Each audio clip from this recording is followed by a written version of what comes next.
I wanna be a billionaire. I ain't getting no sleep till I see $1 million every week. I wanna be a billionaire. I ain't getting no sleep till I see $1 billion every week. I wanna be a billionaire. Billionaire. I wanna be a billionaire. Ladies and gentlemen, how you doing? Welcome to another episode of Sleep is for Billionaires, the podcast. I am your host, Johnny Vegas. Now today, I got a very special guest on my show. Ladies and gentlemen, you are in for a treat. I know you've seen this man on the hit Netflix show, It's Bruno, as well as his movie out now called Full Circle. I believe it's on Amazon Prime or Hulu, one of them. Either way, you can catch it on your TV as soon as you click on it. Ladies and gentlemen, my main man, Slick. Yes, what sir. it is, baby. What's going on, Johnny? And I'm doing well. And just to confirm, what network is Full Circle on? Because I actually seen it, and that was my shit. Okay, yeah. No, Full Circle is on, I think it's on like Google Play and Amazon. Okay. And, iTunes. Okay, because I remember watching it, and I believe it was on it was on Amazon. Netflix at some point. It was on Netflix for like 2 years. And it was on Netflix for 2 years, and then from there we took it to Amazon and iTunes. Now I got the rights to it, so I'm hyped. So it might not be available at this very moment because we're in the process of retaining the rights. So it's gonna have to be redistributed under my production company. Okay. Which I'm excited about doing. It's gotta happen fast.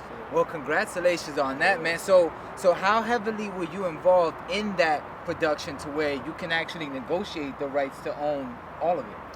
Well, I mean, that was my film. That was your film? Yeah, you wrote it, directed, yeah. Oh, okay. Yeah, that was my baby, yeah. Congrats, man. Yeah, I raised the money for it, everything. So, that's my film. That's yeah. Oh, okay. I own the rights to it. I own the whole... everything? Yeah, everything to it, yeah. Oh, okay. You see, I thought you were just an actor hired to do it. So you came in entrepreneur style, like, I want to do this, that, and the third, and we getting it done. Exactly. That's what's up, man. Congratulations, dog. Yeah, it's my formula, you know what I'm saying? That's how I got in here. That's how I got into the business. Yeah. Well, that's what's up, man. I'm happy for you, dog. Well, let's start from the beginning, man, before we get to the success of everything you're doing, man. So you're originally from New York, right? Yes, sir. BK? Yes, sir. Born and raised Washington Heights. Okay. Queens. So my father was in Washington Heights. My mother was in Queens. And then when I turned 18, I moved to Brooklyn. It was my first crib. That's why I became a man. Yeah. And started shooting everything. That's where my first video was ever shot. That's where everything I've ever done creatively was shot. That's what's up, man. Yeah, I'm originally from the Bronx, man. I was there for about 14 years. Then I went to Patterson, New Jersey. Went to high school out there. I went to East Side. Then I left to Tampa. We got out of there once the Twin Towers fell. I was out. So we went. Yeah, that's what Pops did. My Pops bounced. He left. When he moved to Florida, actually, too. Yeah, that's crazy. Yeah, he moved to Florida as soon as. What is that? Every New Yorker just bounces to Florida. They're like, fuck it, we out. Yeah, he did, yeah. Yeah. But I was like, I ain't going nowhere. I was staying here, yo. Nah, I feel you, though. Yeah, sometimes, you just love the hood so much. That's a big difference, you know what I mean? Yeah. For a kid, you know what I'm saying, to go from New York to Florida. Yeah. Yeah, and I seen the difference. It was super slow, compared. But you get used to it after a while, and then you start making friends, and then, there's a lot of shorties out there, and then, you just start wilding out. But it got cool, man. So that's what's up. So tell me, what dreams you had prior to, becoming this actor, producer, entrepreneur you are now? Like, back then when you was in New York, were you into, acting back then, or were you just, kind of going to school and then just doing your thing? Yeah, I mean, surprisingly, acting wasn't a top priority for me. It kind of just, Full Circle, for instance, we just didn't have the bread to hire a named actor. Got it. To me, it wasn't worth getting some kid who could do the lines when I could do the lines, unless we were going to get a named actor that could bring a value to the project, a higher value to the project. It didn't make sense, you know? And we couldn't, and even if somebody was willing to do that, we didn't have the money for it, so I was more acting out of necessity. But prior to that, I mean, my whole dream was to become, a music artist. Okay. I was doing music the whole time. Full Circle was a brainchild of, it was more of an extension of my music. I wrote the whole soundtrack to Full Circle is an audio album. It's like an audio story, So it's like I wrote to the beats and created scenes from those songs that became Full Circle. Yeah. That's awesome, man. Yeah. Yeah, that's very creative. Did you ever drop the soundtrack album to it? Also, Yeah, okay. Yeah, drop the soundtrack. I mean, it's the full circle soundtrack. Okay. Yeah. So that's it's my album pretty much. That's my first album. Your first album First was movie, first album. Yep. Ooh, that's Yeah. fire, man. Okay. Yeah, not too many. I mean, well, now people are taking that creative approach to doing, that type of production with the album and the movie combined into one. Like even with Jay when he dropped Streets is Watching, the DVD. A lot of people don't remember that. That's before the new generation time. Y'all better go do your Googles on that one. Nah, that's what it. I don't know how proud of it he'd be now. Oh, I know, right? Okay. Looking back. Yeah. Right. Nah, I miss those days, bro. But that's what it is, man. So now that you well, tell me, how did you actually negotiate that deal? Like once you got the product done, and you wanted to take it to a platform like Netflix or Google, wherever it was at, how did that deal facilitate? Which project are we talking about right now? Well, the first one, Full Circle. Full Circle? Mm-hmm. So Full Circle was a festival baby, you know what I'm saying? So I hit all the film festivals with it, and you submitted to all the film festivals. You got accepted to a bunch and did well, had a good reception and won some awards. And when you start winning awards and stuff like that, you start getting some more recognition, and you kind of gotta utilize that. Like you gotta start like hustling hard. Like every accolade you get, you gotta throw it on your back and be like, look, I got this now. We got this now. This is not just some whatever movie. Like we have, accolades to back it up. So you should take it more seriously. You should bring it higher to the pile. You know what I mean? Right. So once that happened, there, in certain film festivals, there's distributors that come to, there's acquisitions, to acquire the film to distribute it. Right. If you got it's what Sundance is all about. Yeah. You go there and you hear about all these bidding wars about, Fox or Warner Brothers or whatever. Yeah. Acquire some movie. So that's what happened with Full Circle.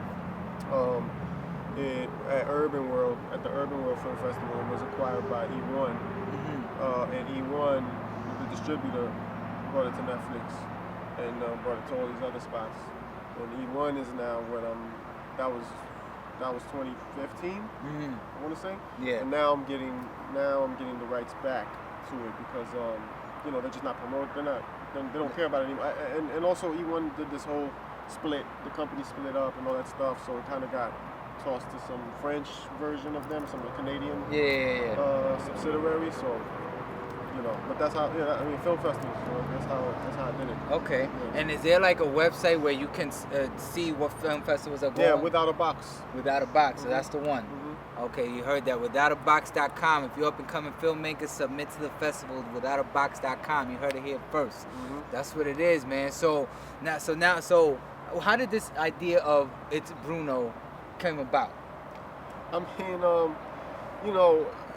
it's my dog. So I was working on a project like in my office at the time in the basement, and I have my dogs. Bruno's one of my dogs. I have him chill on the couch next to me. How many dogs you got? 3. So Bruno, Bella, and Angie. They're all in the show. Okay. And and Bruno was just looking at me in a funny ass way while some music was playing, and I just started cracking me up. So I took my iPhone and I started videotaping him. Yeah. And then I started showing that to like friends and family. Yeah. And they were all laughing at it. You know what I'm saying? I was like, yo, this is a funny ass dog. Let me start writing, stories around this dog. Around the dog and his owner and his father, I should say. Yeah. And so I started writing these little stories to music. Mm-hmm. And then I went out with my boys and started shooting it. Started shooting the script. And I knew how to, I was self-taught. I taught myself how to edit, and I had which is major. It's a major advantage. You should learn how to edit. What program you use? Final Cut 7. Okay. Now it's I use Premiere. Adobe. Yeah, now it's Premiere. Now it's Premiere. Yeah. Back then it was Final Cut 7. But you gotta know how to edit, really. If you're up and coming and you're trying to make it as a filmmaker, actor, director, whatever, you should know how to edit, because that's a major advantage and a major key. Right. And it cuts a lot of costs. Yeah, Big one. It cuts a lot of costs, and you have it all the time. You can always come back to it and change something or do whatever. You don't have to rely on somebody for that. So yeah, we shot these 3 episodes, and I chopped them up, and then I packaged them nicely and had a full treatment on how the whole season would go. Mm-hmm. And then I went out and started shopping it. you know, to all the studios and stuff like that. Warner Brothers was the best option for it, so we went with them. We were supposed to make it with them, like in a year after that, and then AT&T came and merged with them, and we got lost in the sauce. So like it was crazy. We had the green light to shoot that like years ago, and it didn't happen. But it was, you know, it all works itself out. It ended up being a blessing because Warner Brothers ended up taking it to Netflix 3 years later. So I shot those first three episodes like 4 years ago. Wow. Yeah, so we reshot everything. We ended up reshooting everything. Okay, y'all upgraded your equipment and all that stuff, obviously, right? During that time. I mean, by that time we had a budget. You know, Okay. Netflix had a budget Put up for some it. money, Yeah, yeah. put up some money for it. So it wasn't our shit no more. It wasn't our cameras and stuff like that. Oh, okay. Well, that's what's up. Well, like you said, it worked itself out. Sometimes it be like that, you know. So if you would have took that first day and it would have went through, it probably wouldn't have ended up the way it's ended up now. Exactly. You know what I'm saying? So tell me, so once you came up with this idea, you decided to get your own crew involved, your own team. Tell me, what was that process like to even get like your homies to believe in the dream with you and to really get them on board? Because in the beginning, y'all didn't have a budget, so people just had to do it off the love and the muscle. Off the love and the muscle, and I mean, mind you, at this point, Full Circle, I had Full Circle under my belt. I had my second film under my belt, Stanhope, which did even better than Full Circle. Congrats. And I had, and they saw how I hustled those films into good situations. So, you know, I had a track record that was sturdy, you know, that was solid. So it's easier to jump on board on someone that has proven somewhat of a success, you know what I mean? Rather than, just trying to get in first time around. Rather than, I mean, they might have that, but you wouldn't know because they haven't done it before. You know? Full Circle was the tough one because I didn't have anything before. Right. So I had to get all these people to believe in it. You know? So how was that tough. process? I mean, I was all like, you know, film students and, you know, kids, just people trying to learn. Like I was. So we didn't have any real professionals except for like the cinematographer, and I mean we had like maybe 4 professionals, you know, on the crew, and my co-director at the Full Circle, you know, he shot some stuff before. Ole Quinvuna, shout out to him. He flew all the way from Finland. Wow. To help shoot it, and put up some money for it. So he was invested. He was super invested. But I mean, you know, so that was tough. You know, and people would quit left and right. People were leaving. Damn. People would leave and people would come and go because, you know, really no money. You know? So it's like, well, it still worked out for the best. You still came out with a great film. You know I'm still happy. I mean, that film is gonna always go down as, you know, it was essentially my film school because I didn't go to film school. That's where I learned how to make a movie. That's where I learned it all. And I had fun doing it, and you know, for what it turned out, you know, I'm gonna always be proud of it under those circumstances. You know? Well, that's what's up, man. I'm glad to hear that, man. I'm glad to hear all the success you're having. I mean, it motivates me because being from New York as well and self-teaching myself, like I got the GED and I decided just to go hit the workforce, but I always had that musical dream as well. But you know, things didn't work out the way I wanted to, so I had to venture off in other things, but I wanted to stay in the umbrella of entertainment. So I started doing the film stuff. I started producing and stuff like that. Self-teaching, you know, through trial and error, which got me the success I have today. So just like you, man, we just get it from the muscle, from the mud, you know what I'm saying? So tell me about the music side of you, because you said that was your first love. You know, and then you brought it into the movie, you know, the Full Circle, made it a soundtrack, you know, but right now the acting is popping for you. So what are you going to do to bring that music into the forefront, if even that's a goal for you? No, it is.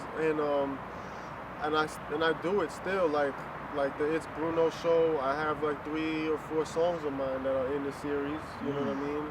You know, I just dropped a new album the day that the series came out, you know, called Proof of Concept. There you go. Which is out everywhere, iTunes and Proof of Concept, look that up. Yeah, Proof of Concept, Slick Naeem.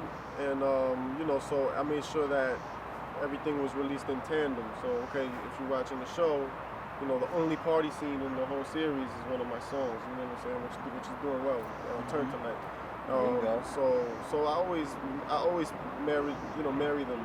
You know, if I'm putting something out that I know is gonna get some eyeballs on it, I'll throw some music in there as well and be like, yo, like I do this too. There you go. You know, don't forget that I do this too. You know, so, Nah, same, man. I always try to throw my shit in there. Even when I'm acting on set, you know, I always go to the producers like, listen, did you guys got the soundtrack already done, or you need some more? Because I got this, that, and the third, and I just start playing shit. You know, and they actually help me. You know, it's 50-50. Sometimes they be like, we're already full. Sometimes they just put me on. You wouldn't know until you ask. Exactly.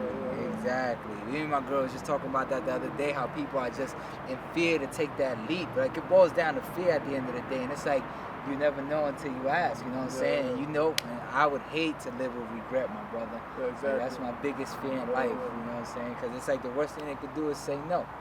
You don't regret not doing music? I do music still. Or you said it didn't work out the way you wanted to. Well, so you shifted to something else in the entertainment. Mm-hmm. So what didn't work out the way you wanted to? The goals and aspirations I set at a young age, you know, meaning like, you know, like the fantasy of rappers acquire, you know what I'm saying, the big house, the big car, big chain, all the women. And I was like, as I got older, I realized, one, it wasn't all about that, and two, it wasn't easy to get in and maintain, you know what I'm saying? Because it's like, especially being independent, you know, you're your own everything. You're your own manager, your own promoter, you're your own graphic designer, you know what I'm saying? You got to hire mixing and mastering engineers, you know. So when I started learning it was an actual business, then it's like, okay, that's when I had to put those dreams aside, and I hit the sales force for 10 years straight.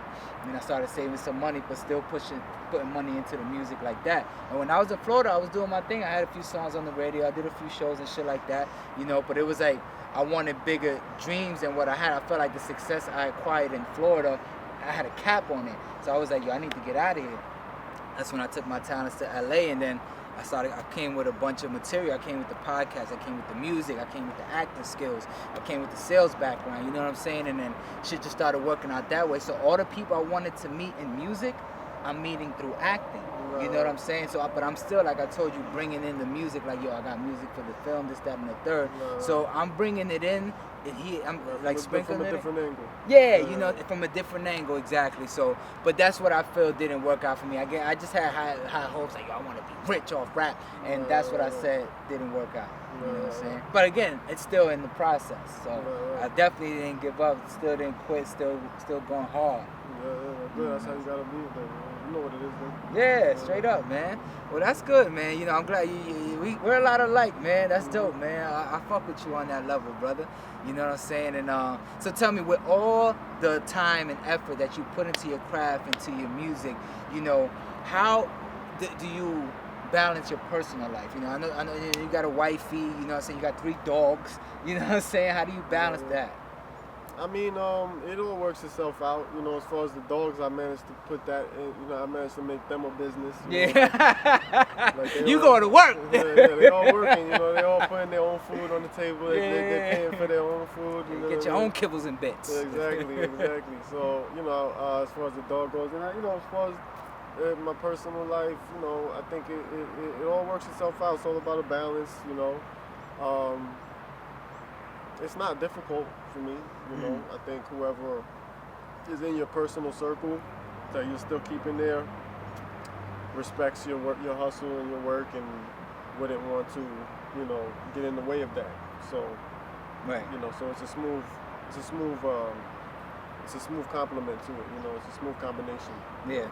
No, I agree, man. Same here. Like, even with my girl, like, she's on the complete other side. She's in the medical field, but she knew what I was doing before she met me. I mean, she knew I was doing what I was doing before I met her, and she just supports it from day one. You know what I'm saying? So it's like, you know, it does work itself out. You know what I'm saying? She understands. You know, if I work, I got to be on set for 13 hours. You know, it's no beef when I get to the crib because of time and quality. You know, but I set time aside for her off rip. You know what I'm saying? That's just, you know, keeping the lady happy 101. Exactly, you know, that goes without saying.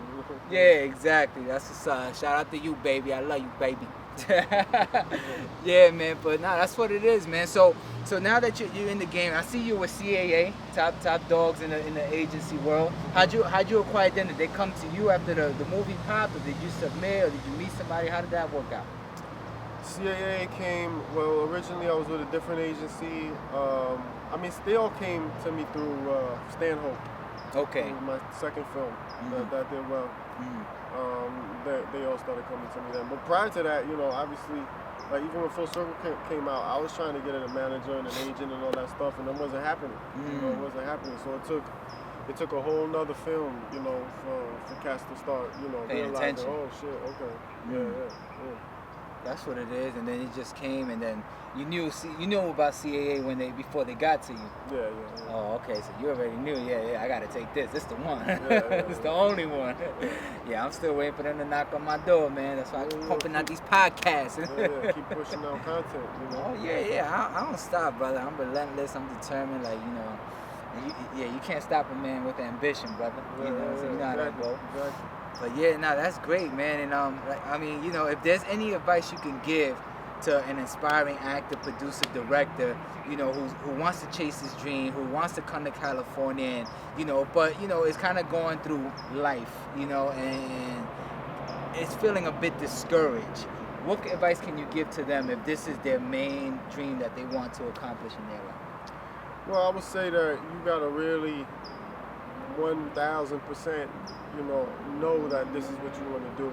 And I think if you came out here within the first couple months, that'll be the tall tale sign of, if this is really what you want to do, you'll be willing to take all the tough, the rejections and the brokenness, you know what I mean, and just dealing with not a different quality of life than what you were dealing with at home. It's all about sacrifice, honestly. And you just gotta go super hard for your dream. That's an obvious. That's on like the surface level, but like on a more technical standpoint, you have to create. You have to create your own content. Plain and simple. Like, I didn't have any plugs when I got here. I didn't have no connections. I didn't have anybody in the industry. Nobody. Like no friends, no family. So when I came in here, it was literally all off the strength of my own content. And so there's no other way I know that you can get on. I don't see it unless your pops is so and so. You know what I mean? Or your boy is so and so that works over there at this studio at this company. Even then, it's still gonna be tough, right? Because the work speaks for itself. So like you said, put yourself on. Put yourself on. That's what it is, man. You got an interesting name, my brother. What's your nationality? You don't mind me asking. I'm Algerian American, so that's North Africa. Egypt, Tunisia, Algeria, right there. That's what's up, man. I'm Dominican, full-blooded. You know what I'm saying? I can tell. Yeah. I spent, half my life in New York. Yeah, Washington Heights, too. Yeah, trying to convince people I wasn't Spanish. Yeah. Now, when I first met you, when I first saw the show, I thought you were Puerto Rican. Yeah, that's what. Everybody thought I was either Puerto Rican or light-skinned Dominican, because y'all come in all colors. Yeah, we ain't never lie. We come dark as hell, also. Dominicans, I've seen the whole spectrum of Dominicans. Yeah. Like even my name, like my real name is in Spanish it's Chayanne Andújar, but in English it's Cheyenne Andújar. You know what I'm saying? So when you hear that, people are like, oh, you Spanish or you Indian or some shit. I'm like, nah, I'm just full-blooded Dominican, baby. Dominican American, you know what I'm saying? Nah, but that's what it is, brother. Well, shit, man. I mean, it was a pleasure having you on the show, man. Like I said, I mean, I want to thank you for contributing to my dream. You don't know me from a hole in the wall, but we met at the CAA event, and then, and it was crazy, my dude, because I don't know. I think I told you when I met you the night before. Well, me and my girl watched the show. She fell in love with the dog because our dog had previously passed, so she was just so into it. And then she was just like, she found you on your page, and then she hit you up about my podcast, you know what I'm saying? But you ain't hit back, and I'm sure you get that all the time. But then the next day, my dude, I saw you at the event, and I was like, yo, this, that, and the third, let's do the podcast, and look, like 2 weeks later, we here right now. That's crazy how God worked, dog. I want to thank you for helping me, with my podcast and believing in my dream as well. You don't know me from a hole in the wall, but again, but you put in the effort, you put in the work, you tracked me down, you know what I mean? You came out here, these are small things you got to do, you know what I mean? If you want to, get these kind of these jewels or get progress, you know what I'm saying? You have to be willing to do extra. That's a fact. I drove an hour and 18 minutes for this interview. I usually make people come to me, but I came through Calabasas, you heard? There you go. It's a long ways from New York. It's a long ways from the Bronx. It's a long way from Brooklyn. Yeah. That's what's up, man. Well, congrats on all your success, Slick. I wish you nothing but the best, and I hope to work with you in the near future. Yeah, man. Thank you for tuning in, ladies and gentlemen, to another episode of Sleep is for Billionaires, the podcast. I am your host, Johnny Vegas, my main man, Slick. Where can the people follow you at, my brother, and buy your album? Yeah, so Slick Naim, Naim, everyone knows this, I'm out there, just Slick_Naim, you can find me. Yeah, and the name of the album one more time? The name of the album is Proof of Concept. There you Yeah, go. good luck to everybody, man. I got nothing but love for all the hustlers out there that's willing to put in the work and put in the time. I hope you got something out of this. Facts, man. Stay tuned for more episodes to come. Thank you for watching.